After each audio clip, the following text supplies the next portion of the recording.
मैं फारूक अब्दुल्ला साहब और उमर अब्दुल्ला साहब से कहना चाहता हूं कि आप जम्मू कश्मीर में आपने जो वादे मैनिफेस्टो में किए थे उन पे आप चर्चा क्यों नहीं कर रहे।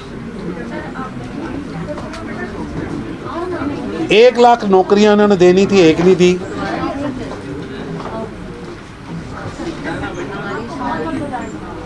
₹5,000 हर घर को देना था, अभी तक नहीं पहुंचा। हर घर को एक रसोई गैस देना था हर महीने, 9 महीनों में एक भी रसोई गैस नहीं दे पाए। हेल्थ क्रांति का नाम लेते थे, हमने तो 2 एम्स बना दिए, 5 लाख का मेडिकल इंश्योरेंस दे दिया, हर नागरिक को दे दिया, लेकिन उसके बाद एक कदम भी ये सरकार आगे नहीं बढ़ पाई। और मैं विक्टिम कार्ड खेलते हैं उमर अब्दुल्ला साहब, मैं उमर अब्दुल्ला साहब से कहूँगा विक्टिम कार्ड नहीं खेलिए, रिपोर्ट कार्ड दीजिए। जम्मू कश्मीर की जनता रिपोर्ट मांग रही है। एक पुलिस को छोड़कर बाकी सभी विभाग आपके पास हैं। यहाँ तो बताएं आपके पास हेल्थ मिनिस्ट्री है कि नहीं है, शिक्षा है कि नहीं है, रोड है कि नहीं है, PWD है कि नहीं है, उसके ऊपर आपके पास कोई जवाब नहीं। निश्चित रूप से हर मोर्चे पर फेल सरकार है, हर मोर्चे पर फेल सरकार है। अचूक साहब, अभी उमर अब्दुल्ला साहब ने, लेकिन मैं दीदी का बयान, अभी बहन का बयान कंप्लीट नहीं है, बहन का जो क्वेश्चन था, मैं उन्हें एक बात कहना चाहता हूं, नशे का सौदागर जम्मू कश्मीर के बच्चों को,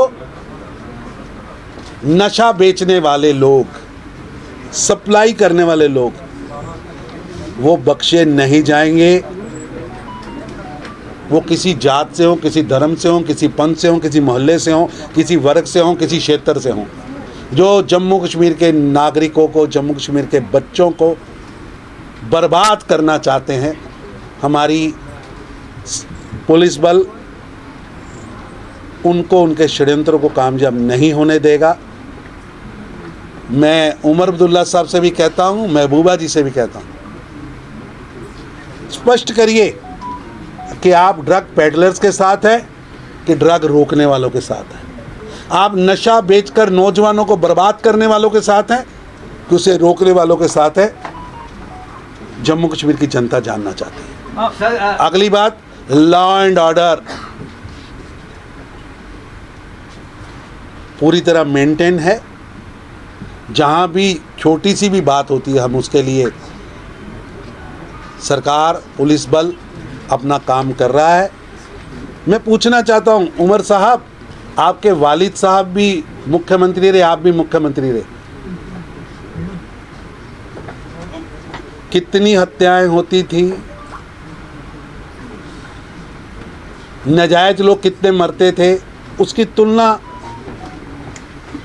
आज के हर साल के साथ की जा सकती है। आपके समय में कितने पत्थरबाज पत्थर मारते थे और उसके कारण कितने लोग मरते थे, आज कितने मर रहे हैं? 0। पत्थरबाजी की घटनाएं 0।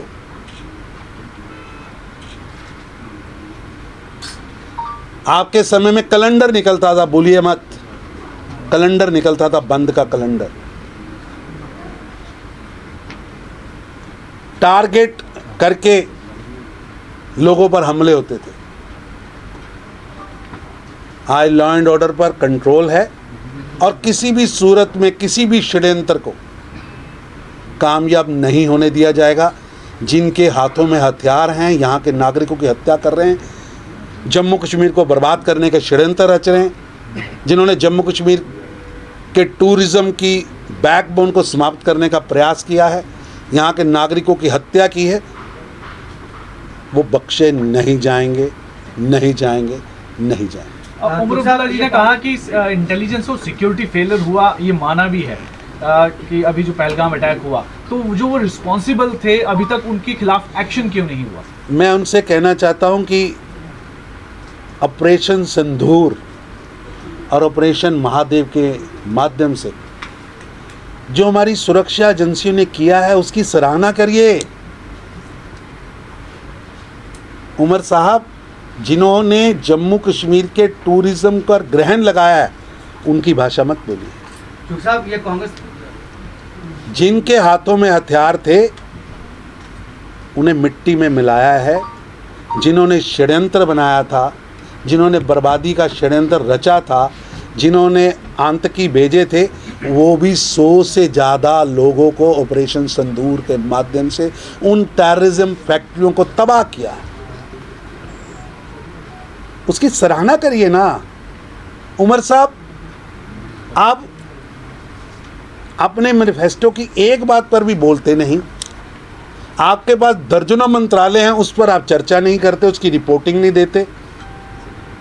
और जो जम्मू कश्मीर की जनता ने आपको काम नहीं सौंपा, उस पर आप बोलते हैं।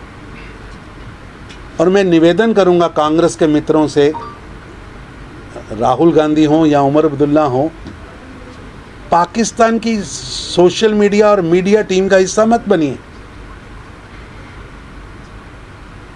अपने वीर सैनिकों के पराक्रम को, उनकी वीरता को, उनके शौर्य को, उनकी एबिलिटी को, उनकी क्वालिटी को कम करने का षड्यंत्र में साथ मत दीजिए। आपको भारत की सेना के जर्नलों के बयान पर विश्वास नहीं है। पाकिस्तान की सेना के माउथ पीस जो सोशल मीडिया और मीडिया वहां से चलाया जा रहा है, उसके नैरेटिव को आप चला रहे।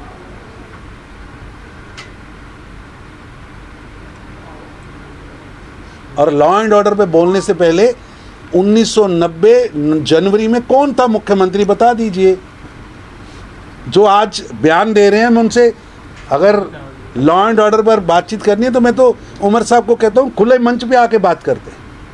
आइए, आप भी अपनी 3 कार्यकाल का हिसाब, 4 कार्यकाल का हिसाब लेके आइए, 3 पीढ़ियों का हिसाब लेके आइए, हम भी लेके आएंगे। 2019 5 अगस्त से लेकर आज तक का हिसाब हम रखते हैं, आप उससे पहले का हिसाब लेके आइए, इकट्ठे आइए। मुफ्ती साहब बहन भी आए, आप भी आए। ये कौन था पत्थरबाज? कौन था समाज को जो बांट रहा था? कौन था जिनके समय में 1,60,000 कश्मीरी पंडितों को कश्मीर छोड़ना पड़ा था? कौन था जिसके समय में 200 दिन स्कूल बंद रहते थे? कौन था जिसके समय में जम्मू कश्मीर सबसे पीछे चला गया था? आगे लाए हैं।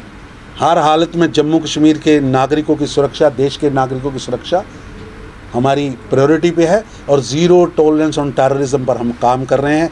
निश्चित रूप से प्रधानमंत्री नरेंद्र मोदी जी की सरकार है जिसका ध्येय वाक्य है,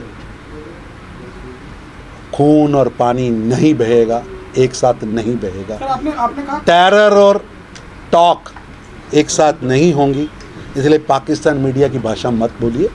सर, आपने कहा कि खून और पानी एक साथ नहीं बहेगा। 40 साल से लंबा इंतजार जो है वो सावलाकोट हाइडल प्रोजेक्ट का जम्मू कश्मीर की और देश की जनता कर रही थी, जिसकी शुरुआत जो है आज हो रही है। आज उसके लिए टेंडर जो है वो घोषित जारी कर दिए। ऐसा है कि जम्मू कश्मीर के विकास पर ग्रहण बनकर 3 परिवार बैठे रहे। आप गांव में जाइए, किसी नागरिक से पूछे तो वो कहेगा कि नेहरू गांधी परिवार हो, मुफ्ती परिवार हो या अब्दुल्ला परिवार हो, इन्होंने जम्मू कश्मीर में रॉन्ग नैरेटिव की राजनीति की है, विकास की राजनीति नहीं की। आज भी जम्मू कश्मीर की जनता के सामने आप मैनिफेस्टो लेके गए, जम्मू कश्मीर की जनता ने हमें वोट आपसे 1,60,000 ज़्यादा दिया, लेकिन गणित में सीटें आपको ज़्यादा दी। आप सत्ता में आए, उस मैनिफेस्टो को लागू करने की बजाय, विकास की बात करने की बजाय आप कभी पाकिस्तान की बात करते, कभी चाइना की बात करते हैं। क्यों नहीं रोड मैप देते? 9 महीनों का रिपोर्ट कार्ड तो दीजिए। आपके मंत्री 9 महीनों में क्या कर रहे हैं? आपके विधायकों ने क्षेत्र के विकास के लिए क्या किया? आपके मंत्रियों ने अपने डिपार्टमेंट्स में जम्मू कश्मीर के विकास के लिए क्या किया? सामने लिखा आता है शून्य, शून्य। चूक साहब, कांग्रेस पार्टी स्टेटहुड के मुद्दे पर